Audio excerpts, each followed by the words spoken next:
विद्यार्थी मित्रांनो, आपल्याला समोरच्या आकृतीमध्ये एकूण किती त्रिकोण आहेत ते मोजायचं आहे.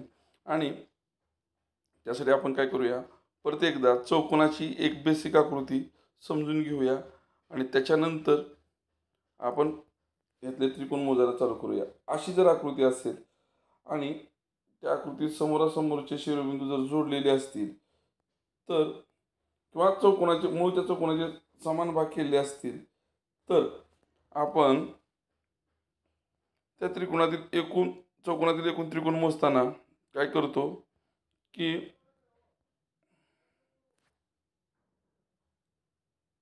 त्याला नंबरिंग करतो आपण. आणि नंबरिंग करून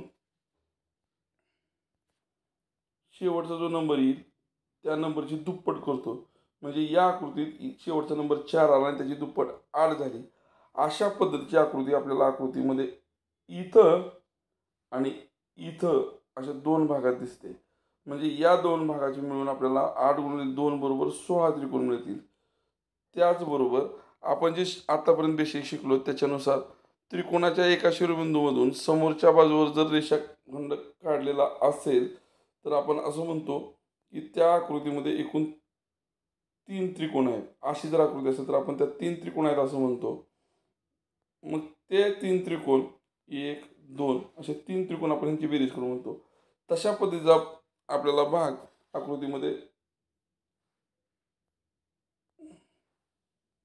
इथं, इथं आणि इथं असं दिसतोय.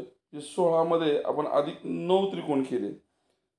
आता इथं आणखीन काही त्रिकोण आपले मोजायचे राहिलेत. ते कोणते त्रिकोण आहेत ते आपण समजून घेऊया.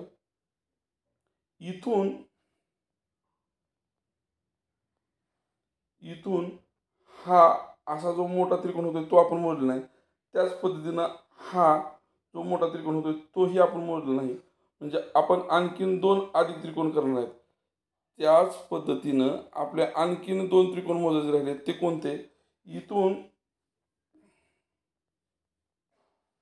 इथून असा निर्माण होणारा हा काटकोन त्रिकोण, त्याच पद्धतीने इथून इकडं असा निर्माण होणारा काटकोन त्रिकोण, म्हणजे आणखीन 2 त्रिकोण मिळाले. आणि जर आपण बेरीज केली 16 + 9 = 25 + 2 = 27 + 2 29 त्रिकोण तयार होतात. आणि 29 पर्याय आपल्याला 3 नंबरला उपलब्ध आहे.